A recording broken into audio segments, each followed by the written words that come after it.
이제 열왕기상을 마치고 오늘부터 열왕기하를 우리가 묵상하게 됩니다. 열왕기하의 주제는 크게 몇 가지로 요약할 수 있는데요. 첫 번째는 하나님의 끊임없는 용서입니다. 하나님의 끊임없는 용서. 북이스라엘과 남유다로 나누어진 후에 솔직히 평안한 날이 없었습니다. 특히 이 북이스라엘 왕국은 죄악의 굴레에서 벗어나지 못했는데 그럼에도 불구하고 하나님은 끊임없이 그들을 용납하고 계세요. 그들의 상황과 하나님과의 관계를 어떻게 보면은 멀어지는 것 같으면서도 끊임없이 하나님의 그들을 향한 마음이 변함이 없습니다. 두 번째로는 왕국의 흥망성쇠가 하나님의 관계에 철저히 좌우되고 있다라는 것을 알리고 있습니다. 왕의 치적과 또 왕국의 상황은 그 왕과 하나님과의 관계에 따른 것임을 분명히 밝히고 있다라는 겁니다. 세 번째로 하나님은 약속하신 언약을 신실하게 지키시는 분이라는 겁니다. 우리가 읽다 보면 정말 이런 왕이 있을 수 있을까? 이런 왕을 왜 세우셨을까? 할 정도로 정말 절망적이고 어떻게 보면 정말 하나님에 대해서 무지한 왕들인데도 불구하고 하나님은 하나님이 약속한 그 언약을 지켜나가고 계시다라는 겁니다. 이걸 보면서 우리도 똑같습니다. 우리를 끊임없이 용납하시는 하나님의 사랑이 있고 또 하나님과의 관계에서 우리가 철저하게 어떤 관계를 유지해야 되는지를 알리고 있으며 우리의 부족함과 연약함을 떠나서 하나님은 약속하신 언약을 끝까지 지키시는 분이라는 겁니다. 나는 못 지키는데 하나님은 지키고 있다라는 거죠. 오늘 본문 열왕기하의 시작은 아합의 죽음으로부터 시작되고 아합의 죽음으로 말미암아 모압이 배반하는 일로 시작합니다. 열왕기상이 시작될 때와 열왕기하가 시작될 때 차이점이 있습니다. 열왕기상 2장에 보시면 솔로몬이 그의 아버지 다윗의 왕위에 앉으니 그의 나라가 심히 견고하니라 그랬습니다. 다윗이 죽고 난 이후 솔로몬 때에 이스라엘이 더욱 견고해졌다라는 거예요. 이 견고해졌다라는 말은 단순히 국력이 강한 나라가 되었다는 의미가 아니라 하나님 말씀의 이 토대 위에서 국가의 기강이 올바로 세워지고 공의와 정의가 제대로 시행되는 나라가 되었다라는 말씀입니다. 이 말씀을 우리의 삶에 적용하면 이런 겁니다. 우리가 언젠가 이 세상을 떠날 텐데 내가 세상을 떠났는데도 불구하고 하나님이 우리의 교회와 우리의 자녀들을 견고하게 하신다. 이걸 위해 기도해야 되는 겁니다. 지금 내 눈앞에 보이는 것만 기도하는 게 아니고요. 이 교회가 내년이면 50주년이에요. 그러면 또 50년을 향하여 달려가겠죠. 50년 향해 달려가는 모습이 오늘 열왕기상에 나오는 말씀처럼 되어야 된다는 사실을 우리가 늘 마음에 두었으면 좋겠다라는 겁니다. 그런데 열왕기하는 어떻게 시작이 되죠? 열왕기하는 전혀 다릅니다. 아합이 죽은 후에 모압이 이스라엘을 배반합니다. 이 모압의 배반은 아합의 죽음 이후 북이스라엘의 국력이 쇠약해지는 것을 의미하고 있습니다. 연맹을 맺었다가 동맹을 했는데 약해지니까 배반을 하는 겁니다. 아합의 죽음은 무서운 심판의 그림자가 드리워지기 시작했음을 암시하고 있는 내용입니다. 그 악한 아합이 죽었는데 그 악한 아합과 동맹을 맺었던 모압이 배반을 했다.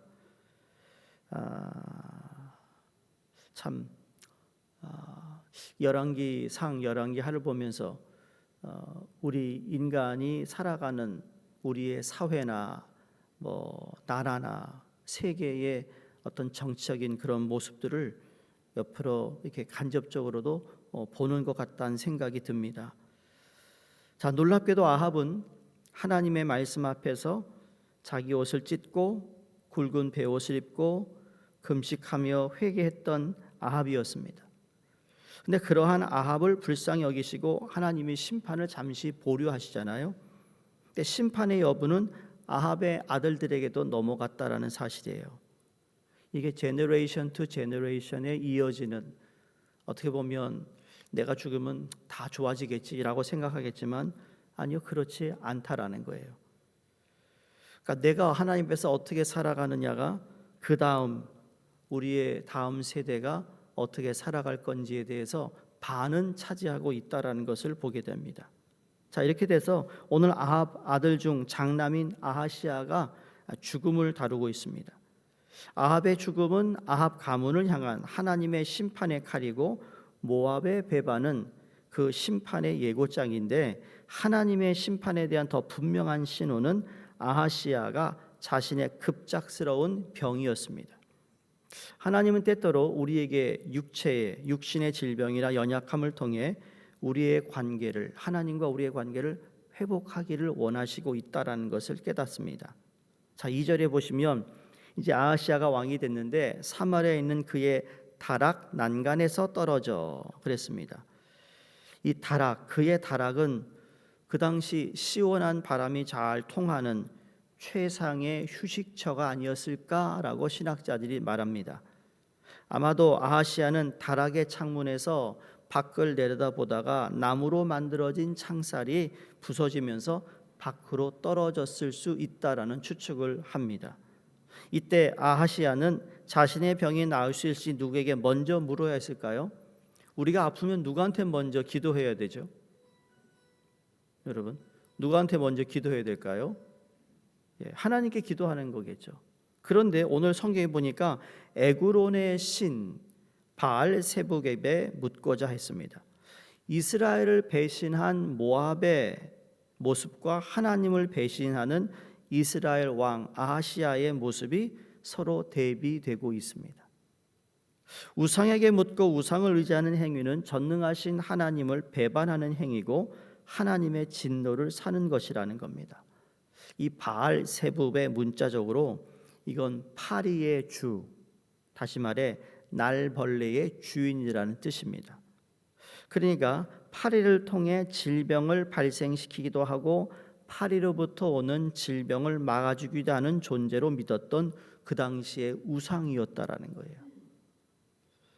이러한 아하시아의 태도는 하나님에 대한 정면 도전이었고, 하나님의 완악함을 더욱더, 마음의 완악함을 더욱더 분명히 드러내는 행위였을 것이라는 겁니다. 그래서 3절에 4절에 보면 왕이 에그론 신 바알세부에 물어가는 길에 엘리야를 만나게 되고는 하나님이 아하시아의 왕을 심판하겠다고 전합니다. 그랬더니 그 다음부터 이어지는 말씀을 보면 9절부터 이 아하시아가 엘리야에게 50명의 군대를 보냅니다. 그리고 50부장과 군사 50명을 보내면서 비무장 상태인 엘리야에게 군사 50명을 보냈다라는 것, 참 이상하잖아요. 이게 에스코트 하는 것도 아니었을 겁니다. 분명히 엘리야를 체포하겠다라는 의미였을 겁니다. 아하시아가 보낸 50부장이 산꼭대기에 앉은 엘리야에게 하나님의 사람이여 왕의 말씀이 내려오라 하셨나이다 했는데, 여러분 우리 성경에는 참 나이스하게 얘기한 거예요. 그런데 원문에 보면 뉘앙스가 매우 권위적이고 강압적이고 명령조의 말투입니다. 좀 더 의역해서 표현하면 이런 겁니다. 하나님의 사람이 여기 있나? 여기 있는 군사들 풀어 험한 꼴 당하기 전에 내려와. 이런 말 했다라는 거예요. 50부장의 태도는 엘리야를 경멸하는 아하시아의 모습이 그대로 반영되어 있습니다. 그 뒤에 일어난 놀라운 장면이 어떻게 됩니까? 엘리야가 만약에 하나님의 사람이 불의 사자가 여기 있다면, 그러면서 하늘에서 불이 내리고 그 군사와 50부장이 다 불에 다 죽습니다. 모조리 잿더미로 만들어버려요. 그래서 아하시아가 아랑곳 또다시 50명을 보냅니다. 이번에 50부장의 말투는 더 거만했어요. 하나님의 사람이여 왕이 말씀이 있는데 속히 내려오라. 너 빨리 안 내려와? 좋은 말 할 때 내려와. 이런 뜻이에요. 이런 말을 막 했다라는 거죠. 여러분 아무리 아하시아가 완고하고 교만하기로서 그저 명령에 따르기만 했던 군사들을 순식간에 내려진 불의 심판으로 인해 100명의 죽음이 가혹하다 여겨질 수도 있습니다. 꼭 그렇게 죽여야 되나? 그 사람이 무슨 죄가 있을까? 그러나 하나님은 또다시 두 번씩이나 아하시아에게 경고하고 계시는 겁니다. 반기를 든 모압을 통해 예고하시고 친위대 군사 100명을 죽이심으로 하나님은 아하시아에게 경고하고 있고, 나아가 아합 가문과 오므리 왕족뿐만 아니라 장차 북이스라엘 왕국에 임할 심판을 경고하고 있습니다. 하나님의 심판은 먼 미래에 일어날 일도, 오래전 선자들 통해 예언된 캐캐 묵은 이야기도 그냥 언젠간 되겠지 이런 생각이 아니라 창세기서부터 요한계시록까지 성경은 하나님 심판의 메시지를 줄곧 전해주고 있다라는 거예요. 로마서 2장 4절에 5절 말씀 보면 이런 말씀이 있어요. 홍대가 하나님의 인자하심이 너를 인도하여 회개하게 하심을 알지 못하여 그의 인자하심과 용납하심과 길이 참으심이 풍성함을 멸시하느냐? 다만 내 고집과 회개하지 아니한 마음을 따라 진노의 날 곧 하나님의 의로우신 심판이 나타나는 그날에 임할 진노를 내게 쌓는도다. 내 고집과 회개하지 않는 마음 때문에 진노가 너에게 임하는 거라는 거예요. 하나님은 사랑의 하나님으로 여전히 우리를 사랑의 길로 인도하시는데 네가 고집 부리고 있고 회개하지 않기 때문에. 여러분, 천국과 지옥의 얘기도 그런 거예요. 하나님은 모두가 다 천국 가기를 원하세요. 그런데 천국 가기를 원하는 하나님의 마음을 헤아리지 못하고 고집불통으로 회개하지 않고 예수 믿지 않으니까, 그래서 그들이 갈 수 있는 것은 천국이 아니면 그 반대밖에 없다라는 거예요. 그러니까 스스로 지옥에 가는 길을 가고 있다라는 거죠. 천하의 악한 왕 아합의 회개를 만약에 하나님이 보셨다면 분명히 아합에게도 긍휼을 베푸려실 것이는 하나님이라는 거예요. 이 세상에 그 누구도 죄에 대해서 용서할 수 없는 죄라 할지라도 하나님께 긍휼을 구하고 하나님께 돌아오는 사람은 하나님 다 용서하실 수 있는 분이라는 거예요. 오늘날 각종 미디어에서 오르내리는 교회의 타락성은 바로 심판하시는 하나님을 바라보지 못하기 때문에 벌어지는 참상이 아닐까 하는 생각도 듭니다. 우리의 삶도 마찬가지죠. 심판하시는 하나님을 인식하지 못하는 삶은 이미 진노의 심판을 현재 진행형으로 쌓아두고 있는 것이라는 겁니다. 자, 그러면 아하시아를 심판으로부터 지켜줄 수 있었던 것이 무엇이었습니까? 아무것도 없었습니다. 아합을 지켜줄 수 있는 것, 아하시아의 군대가 그를 지켜주지 못했고 그가 살았던 안락한 왕궁도 그를 지켜주지 못했습니다. 기억하시죠? 어제 읽었던 말씀에 갑옷 솔기에 활을 맞아 죽었던 왕 또한 갑옷을 철저히 입고 나갔지만 갑옷이 그의 생명을 지켜주지 못했습니다. 변장했다고 그 삶을 지키지 못했습니다. 하나님의 엄중한 심판 앞에 살아남았던 사람은 엘리야를 찾아러 갔던 세 번째 50부장이었습니다. 그는 임박한 하나님의 심판 앞에서 무릎을 꿇어 엎드려 자신과 군사들의 생명을 간구했습니다. 이 50부장이야말로 현명한 사람이고 지혜로운 사람이라고 생각합니다. 오늘 13절 14절에 하나님의 사람이여 원하건대 나의 생명과 당신의 종인 이 50명의 생명을 귀히 보소서. 두 번이나 말합니다. 귀히 보소서. 누가 생명의 주인임을 알고 있었다라는 것을 우리에게 고백하고 있습니다.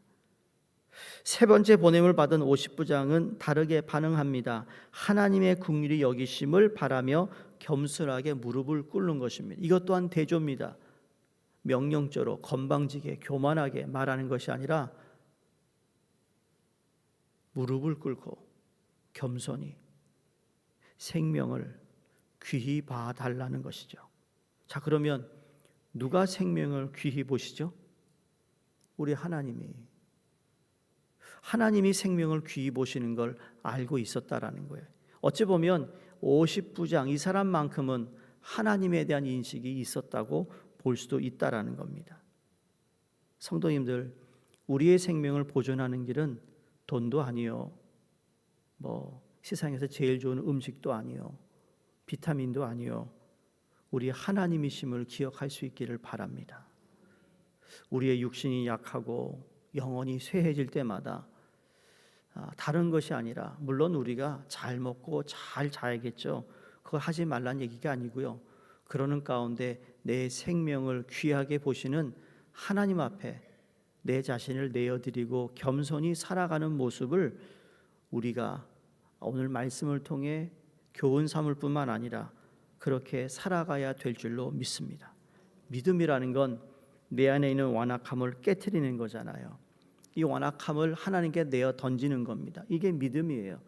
나의 고칠 수 없는 이 병적인 이 모든 것들을 믿음을 하나님께 내 던지는 겁니다. 예수님이 조그만 어린 나귀를 타고 예루살렘에 입성하실 때 그 모였던 모든 사람들이 어떻게 했죠? 겉옷을 다 땅에다가 펼쳐 이제 왕이 입성한다, 그런 의미에서 그 왕을 소위 말하는 레드 카펫을 깔은 거나 마찬가지예요. 여러분, 그때 주님이 기뻐하셨던 건 다른 게 아니었어요. 그 당시에 겉옷이 얼마나 중요한 줄 아세요? 예수님 말씀 가운데 누가 너희에게 오른밤 때리면 왼밤도 돌려대고, 누가 너에게 오리 가자 그러면 십리를 가라 그러겠고, 너에게 뭘 달라고 그래요? 속옷을 달라고 하는 사람에게 겉옷을 주라고 그랬어요. 이상해요. 왜 창피하게 속옷을 달라고 그럴까? 그 사람들이 그만큼 겉옷이 생명과도 같은 거거든요. 무더운 날에 겉옷이 가지고 머리를 이렇게 가려야만 그 뜨거운 태양빛에서 살아남고요. 가다가 저녁에는 추우니까 그 겉옷으로 이불 삼아 자는 거예요. 그래서 겉옷은 생명과 같은데, 생명과 같은 겉옷을 길가에 내던졌어요. 잘 보세요. 길가에 던졌어요. 던졌는데 어떤 일이 벌어졌을까요? 수많은 사람들이 자기 겉옷을 했을 때, 끝난 다음에 어떤 일이 벌어지죠? 옛날에 말이죠, 한국에 식당 가면 꼭 신발 벗고 들어갔잖아요. 기억하세요? 근데 밥 먹고 나중에 내 신발이 없어졌어. 좋아 보이니까 누가 먼저 신발을 신고 간 거예요. 그런 일이 종종 있었지 않았겠어요? 그 당시도 안 그랬을까? 예수님 시대도요. 저거 보기에 내 거보다 훨씬 좋으니까 먼저 줍는 자가 임자다, 그럴 수 있다라는 거예요. 그런데 이게 믿음이었던 거예요. 내 거 잃어도 좋아, 난 믿음으로 던져버리는 거죠. 그게 믿음이에요. 내 완악함을 깨트리도록 주님 내 안에 있는 걸 내어 던집니다. 나의 고집스러움을 부서뜨리고 절대 권력이신 하나님께 항복하는 것, 바로 이것이 우리의 생명을 구원할 수 있는 유일한 지혜요 믿음인 줄로 믿습니다. 그러므로 우리를 향하신 하나님의 뜻, 하나님 우리를 향한 섭리의 말씀 앞에 우리는 순종할 뿐만 아니라 하나님 내 생명을 유일하게 지켜주시고 보호하시고 나의 삶을 끝까지 책임져 주시는 하나님을 믿습니다. 내 육신이 아프든 내 일이 잘 풀리지 않던 어떤 일을 만나든 간에 나는 하나님만을 찾겠습니다. 그러한 우리의 믿음의 고백이 우리 삶 가운데 있기를 주의 이름으로 축원드립니다. 사랑과 긍휼이 풍성하신 하나님, 죽음의 길에서 벗어나지 못하던 저희들을 친히 아버지의 생명으로 건져 주심에 감사합니다. 그럼에도 저희들은 여전히 옛 모습 그대로 살아가고 있는 모습에 부끄럽고 죄송하기도 합니다. 우리의 고집스러움과 완악함을 용서하여 주시고 오래 참으시는 하나님을 멸시하지 않게 하시며 오래 참으시기에 더욱더 두려움과 떨림으로 우리의 구원을 날마다 이루어가는 참된 지혜와 믿음으로 살아가게 하여 주시옵소서. 생명을 귀히 여기시는 하나님 앞에 우리 생명도 귀한 만큼 다른 사람의 생명도 귀하다라는 것을 잊지 않게 하여 주셔서 어디서든지 하나님을 신뢰하며 하나님의 말씀에 순종하는 저희 모두가 되게 하여 주시옵소서. 감사드리며 예수님 이름으로 기도드리옵나이다. 아멘. 7시 15분에 우드로 다이너에서 식사가 있다고 합니다. 오실 수 있는 분들은 우드로 다이너로 오시면 되겠습니다. 함께 기도합니다. 오늘은 일본 마크 레이첼 선교사님과 또 히로시마 학교의 이상훈 장미숙 선교사님, 키르기스탄의 정춘섭 김은희 선교사님이 기도해 주시고요. 저희 교회 새로 이제 선교회 임원들이 새로 선출돼서 또 한 해를 섬길 텐데 하나님 그들에게 은혜를 주시고 용기를 주시고 믿음을 허락하여 주시옵소서. 또 우리 교회 육신의 또 아픔으로 질병으로 고생하는 분들 기억하시고 온전한 회복을 위해서 우리 함께 기도하겠습니다.